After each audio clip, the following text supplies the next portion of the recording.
أعوذ بالله من الشيطان الرجيم.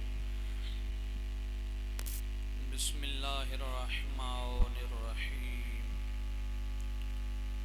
الحمد لله الذي لا يبلغه مدحته القائلون ولا يحصي نعماءه العادون ولا يعدي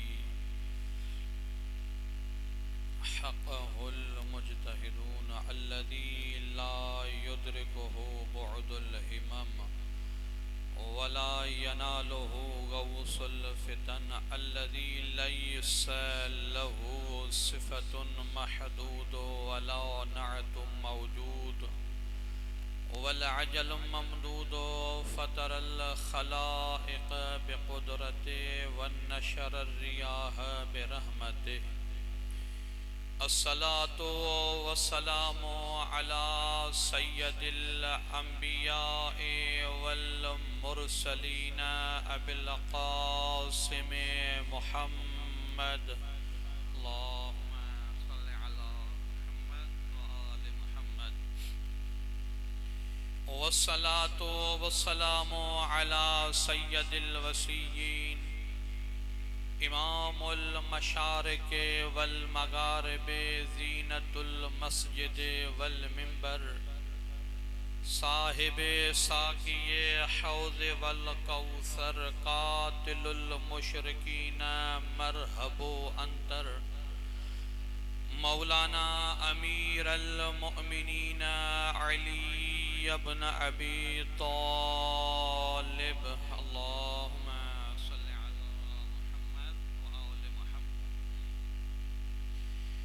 वस्सलातु वस्सलामु अला अहल बैतिहि तय्यबीन अत्ताहिरीन अल-मअसूमीन वल्लअनतु दाइमतु अला अअदाइहिम अजमईन मिन यौमिना हाज़ा इला यौमिद्दीन।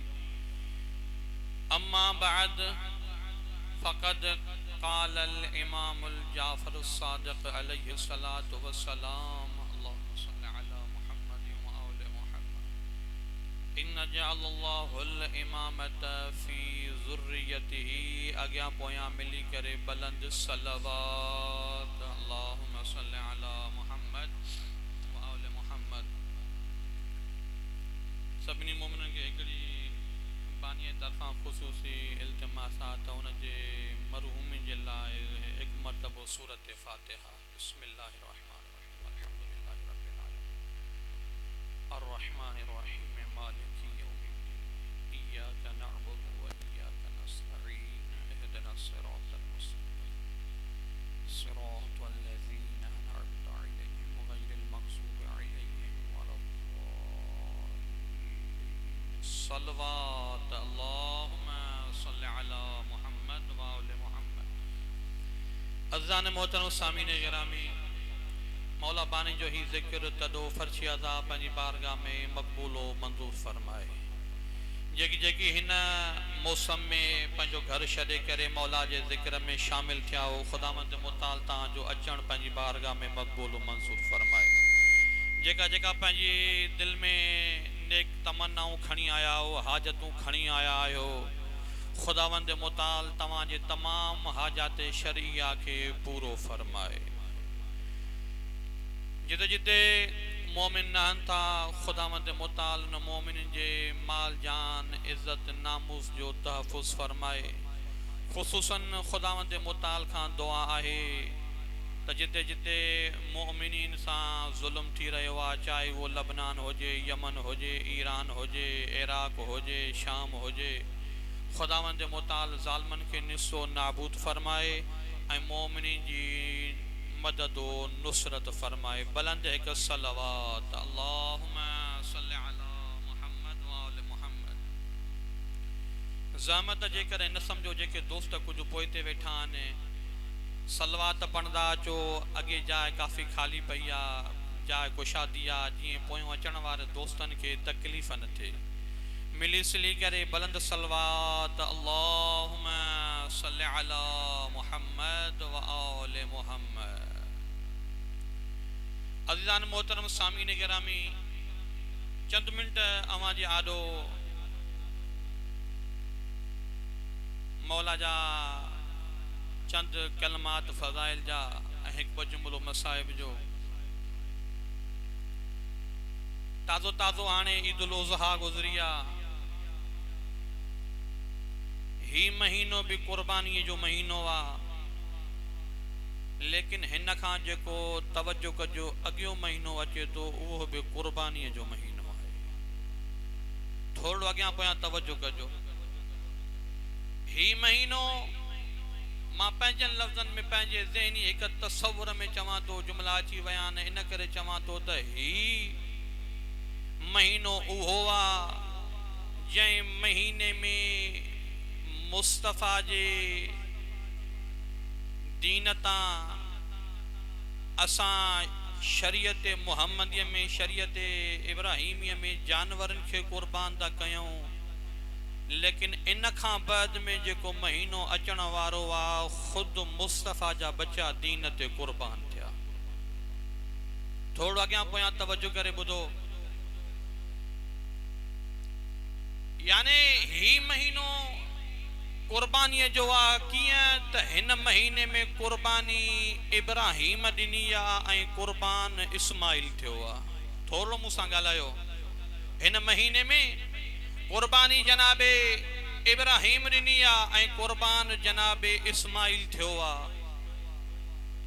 मुख़्तसरन अर्ज़ु कयां, ॻाल्हि तमामु डिघी आहे, लेकिन मुख़्तसरन अर्ज़ु कंदो हलां थो त जॾहिं जनाबे इब्राहिम कुर्बानी ॾिनी, तवज्जो हुजे अॻियनि पोयनि जो उज़ादे मौली साहबनि जा खिताब दर्स दुरूस ॿुधा हूंदव।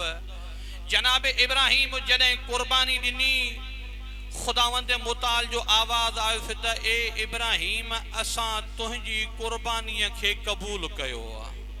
तवज्जो आहे नी। जनाबे इस्माइल जी कुर्बानी जनाबे इब्राहिम जे तरफ़ां जेका थियल ही, अल्लाह चयो त असां हिन कुर्बानीअ खे क़बूल कयो आहे। वजअलनाहु लिन्नास इमामा, ए इब्राहिम असां तोखे हाणे माण्हुनि जे लाइ इमाम बणायो आहे। तवज्जो हुजे अॻियनि पोयनि जो पासे वारनि जो। असां तोखे माण्हुनि जे लाइ हाणे इमाम बणायो आहे। मां अव्हां खां पुछां थो त जनाबे इब्राहिम हुयो केरु? साहिब शरीयत हुयो?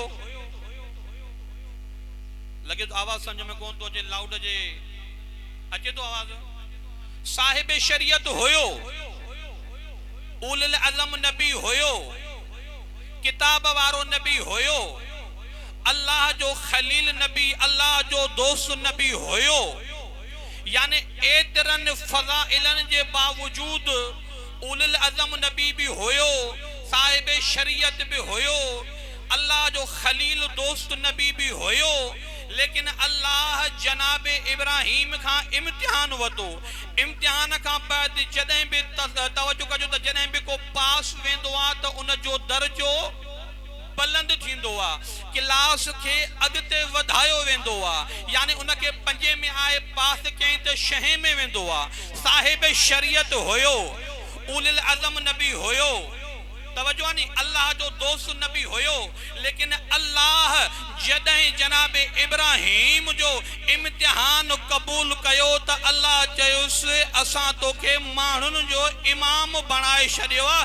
चयो वञे थो यानी इमामत हिकु अहिड़ो उहिदो आहे जेको नबूवत खां बि अफ़ज़ल उहिदो आहे।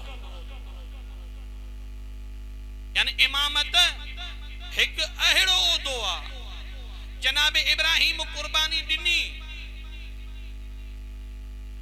इस्माइल बची वियो, लेकिन अल्लाह उन जी कुर्बानीअ खे क़बूल कयो। मुख़्तसरन चवां तो यानी इब्राहिम जी कुर्बानी क़बूल हुई। अल्लाह चयसि असां तोखे हाणे इमाम बणाए छॾियोसीं। यानी इमाम एतिरो अज़ीम उहिदो आहे, इहो इमामत जो उहिदो कंहिं आम ऐं ख़ास खे नथो मिली सघे। तवज्जो कजो। जॾहिं जनाब इब्राहिम हाणे इम्तिहान में कामयाब जो वियो, अल्लाह चयुसि त असां तोखे इमाम बणायो आहे माण्हुनि जे लाइ, तोखे हाणे इमाम बणाए छॾियो आहे। त जनाब आदम अञा ते कहिड़ा जुमला चया? मुंहिंजा अल्लाह, ही जेको तूं मूंखे इमाम बणायो आहे, तवज्जो आहे मुंहिंजा अल्लाह इनखे मुंहिंजी ज़ुर्रियत में बाक़ी रखो इन इमामत के मुंहिंजी ज़ुर्रियत में बाक़ी रख खुदा कहिड़ो जवाब ॾिनो खुदावंद मुताल जो कलाम इलाही में आवाज़ आयो त ला यनालु जेकी कुरान पढ़दा आयो ला यनालु अहद ज़ालिमीन जनाब इब्राहिम के अल्लाह जो खिताब थियो त ए इब्राहिम असां ही ओहदो ज़ालिमन के नाहियो ॾींदा तवज्जो कजो केर चए तो जनाब इब्राहिम के तो मुंहिंजा अल्लाह हिन के मुंहिंजी ज़ुर्रियत में बाक़ी रख इमामत के अल्लाह चए तो ला यनालु अहद ज़ालिमीन असां ही ओहदो ज़ालिमन के इन ज़ालिमन के न ॾींदा आहियूं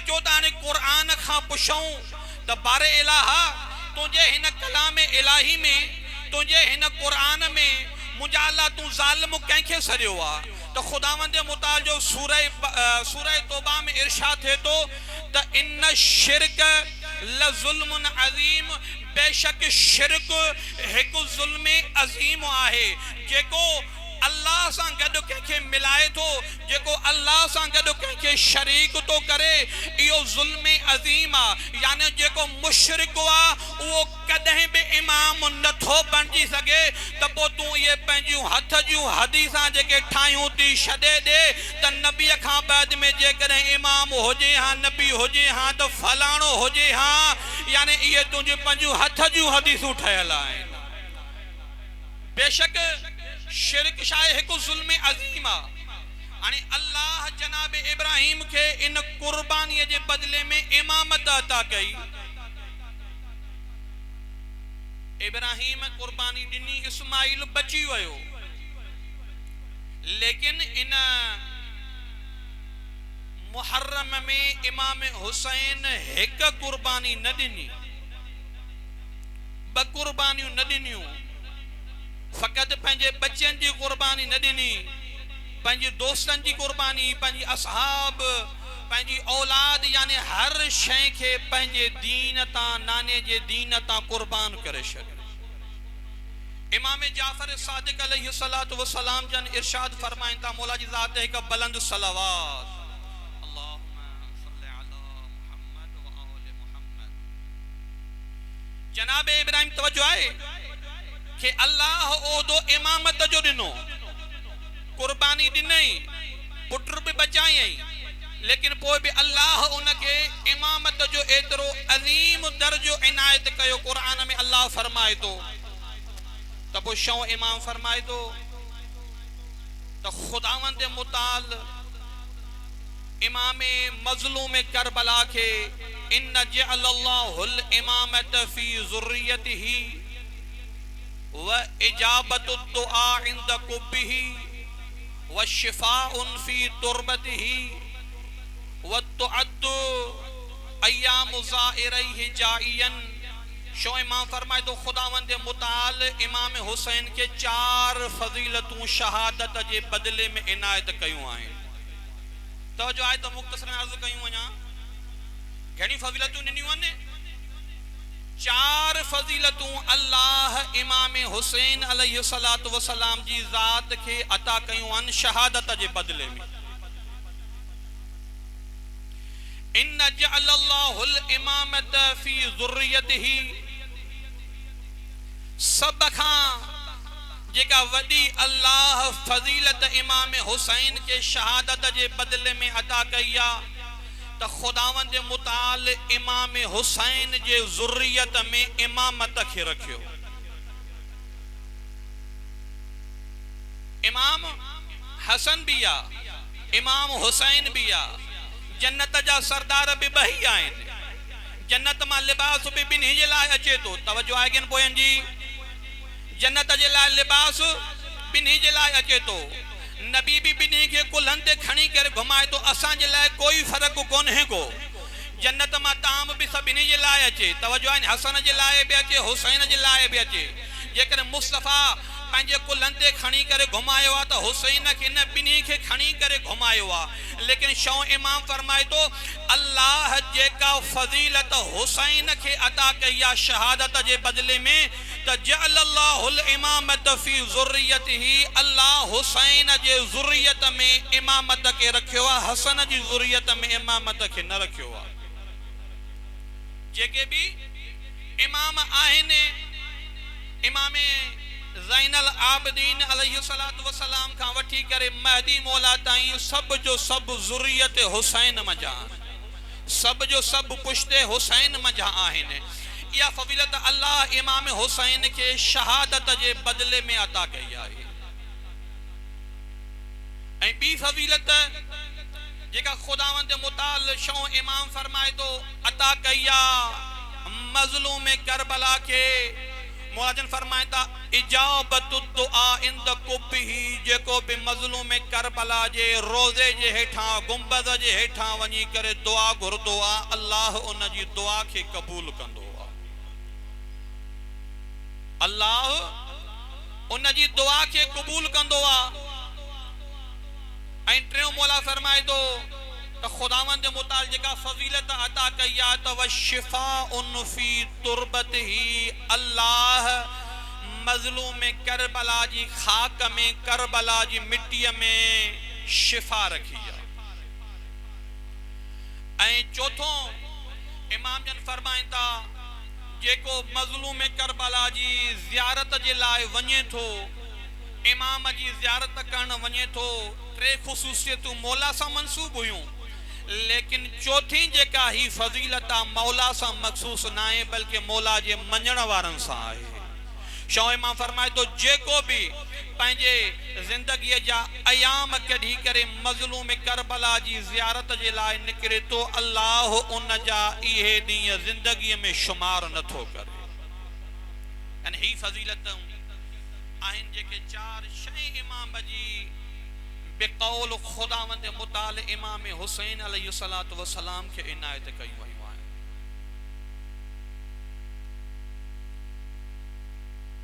इमाम अली नकी अलैहिस्सलातु वस्सलाम जो हिकु सहाबी आहे हिशाम,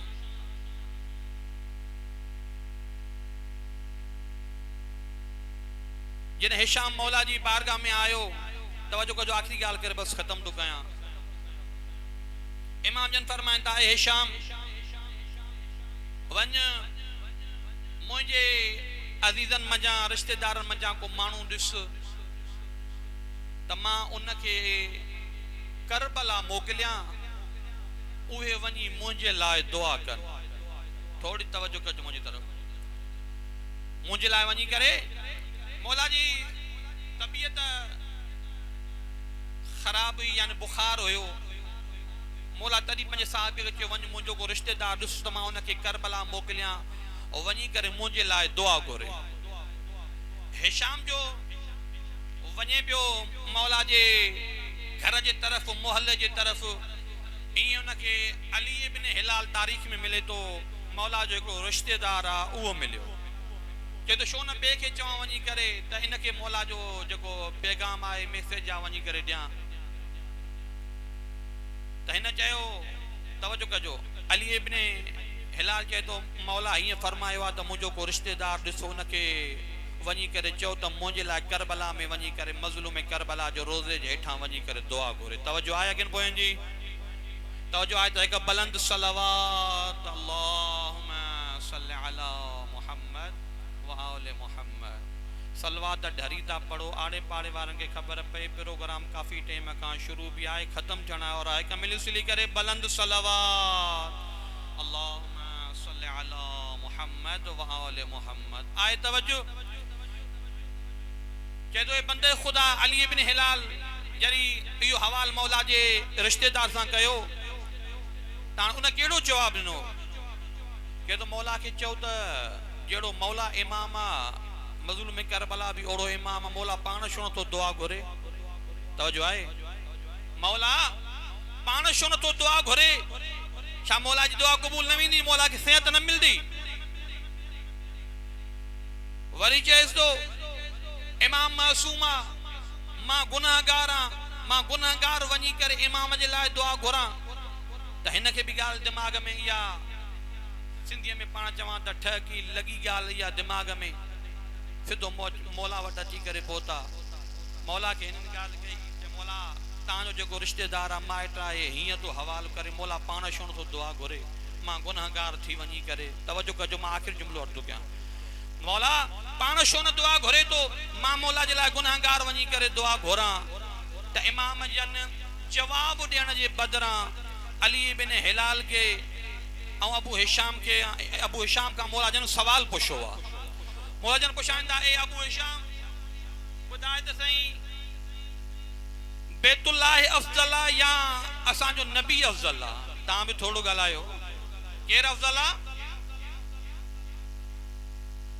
मां हिकु जलसे में वियुमि उते बि तव्हां वांगुरु चुप कयूं वेठा मां चवंदो असां वटि शिया असांजा ॻाल्हाईंदा आहिनि पर तव्हां बि सफ़ा उन्हनि वांगुरु चुप कयूं था वञो पुछाईंदे केरु अफज़ल आहे बाबा असांजो नबी अफज़ल आहे न मौला पुछियुसि सवाल है मौला पुछे तो ॿुधायो त सही केरु अफज़ल आहे बैतुल्लाह यानी काबो अफज़ल आहे या असांजो मुस्तफ़ा अफज़ल आहे चवे तो साईं मुस्तफ़ा अफज़ल आहे नबी साईं जन वरी पुछंदा ॿुधायो त सही ए बंदे ख़ुदा हजर असवद अफज़ल आहे या मोहम्मद मुस्तफ़ा अफज़ल आहे चवनि था साईं मुस्तफ़ा अफज़ल आहे त इमाम जन फरमाईंदा ए बंदे ख़ुदा छा मुस्तफ़ा काबे जो तवाफ़ न कंदो हुयो चवनि था हा मौला काबे जो तवाफ़ कंदो हुयो छा मुस्तफ़ा हिन हजर असवद के बोसा न ॾींदो हो चवनि था हा मौला अल्लाह जो नबी बोसा ॾींदो हो हजर असवद के इमाम जन फरमाईंदा त पोइ ॻाल्हि अफ़ज़लियत जी कोन्हे का त अफ़ज़ल केरु आहे इमाम जन फरमाईंदा बल्कि अल्लाह हिन काइनात में कुझु अहिड़ियूं जॻहूं मख़सूस बणायूं आहिनि जिते इंसाननि जी दुआ क़बूल थींदी आहे उन मां जा हिकिड़ो हुसैन जो रोज़ो आहे जिते इंसाननि जी दुआ क़बूल थींदी आहे नारे हैदरी वरी बुलंदा सा नारे हैदरी आले मोहम्मद जी ज़ाते बुलंद सलवात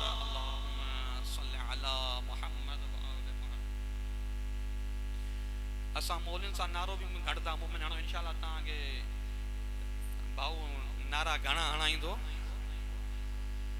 तवज्जो आहे यानी खुदा इमाम जन जी ज़बान सां चवण त अल्लाह हिन काइनात में कुछ अहिड़ियूं जगहूं अता कयूं आहिनि जी अर्ज़ कयम त इमाम जन फरमाईंदा त इजाबत दुआ इंद कुबही हुसैन मौला जो हिकु रोज़ो बि उन्हनि जगहुनि मंझां आहे जिते बंदे जी दुआ मोमिन जी दुआ क़बूल थींदी आहे हाज़िरान अज़ीज़ान इमाम मज़लूम करबला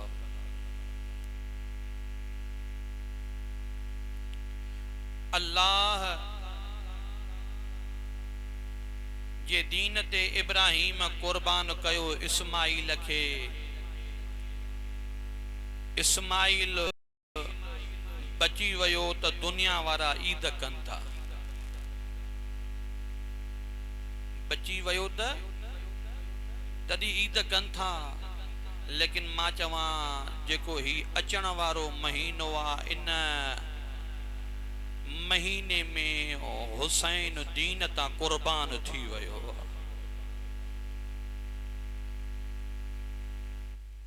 अल्लाह इन जे बदले में इब्राहिम के इमाम बनायो लेकिन हुसैन जी ज़ुर्रियत में अल्लाह इमामत के रखियो खुदा जी इज्जत जो कसम जनाब इब्राहिम एक पुट कुर्बान कयो न हुसैन के जेके होया सिवाय सजाद जे सब इस्लाम ता कुर्बान करे छॾियो अज़ादारान इमाम मज़लूम करबला उलमा ज़ाकिर पढ़न था ऐसी ताईं जो मुझे इमाम पंहिंजी भेण ज़ैनब जी चादर बि नाने जे दीन तां कुर्बान करे छॾी साईं पढ़ियो न क़िबला तकीशा साहब जद त जॾहिं यारीअ जे ॾींहुं मुंहिंजी साइण इमाम मज़लूम करबला जे लाश जे भरसां जॾहिं मुंहिंजे साईं जो गुज़र थियो आहे त साईं पंहिंजो पाण खे मज़लूम करबला जे लाश जे मथां उछलायो। अदादारान इमाम मज़लूम करबला लाश सुञातो वेंदो आहे सर सां। जेकॾहिं सर न हुजे त लाश कंहिं न कंहिं निशानीअ जे ज़रिए सुञातो वेंदो आहे।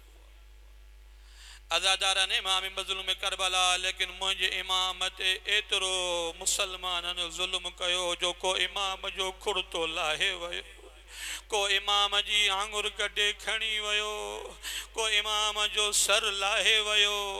अज़ादारा ने इमाम मज़लूम करबला जॾहिं साईं मज़लूम करबला जे लाश जे मथां आई आहे, साईं ॾिसी करे लाश जे मथां ढेर पत्थरनि जा आन साईं ॾिसी करे मज़लूम करबला जे लाश खां सवाल कयो आहे। साईं रोई करे सवाल करे थी, उहो हुसैन तूं आहे जंहिंखे मदीने में मुस्तफ़ा खणी कुल्हनि ते घुमाईंदो हुयो, उहो हुसैन तूं आहे जंहिंखे जिब्राईल खेॾाईंदो हुयो, उहो हुसैन तूं आहे जंहिंजे लाइ जिब्राईल जन्नत मां लिबास खणी ईंदो हुयो। अज़ादारा ने इमाम मज़लूम करबला जॾहिं साईं सवाल कया आहिनि, मज़लूम करबला जन बि सवाल कयो आहे, छा उहा ज़ैनब तूं आहे जंहिंजे लाइ अब्बास रस्ते तां पखी उॾाईंदो हुयो। अज़ादारा ने इमाम मज़लूम करबला वरी मौला जन पुछनि था, छा उहा ज़ैनब तूं आहे त तुंहिंजी रिदा केरु लाहे वियो आहे?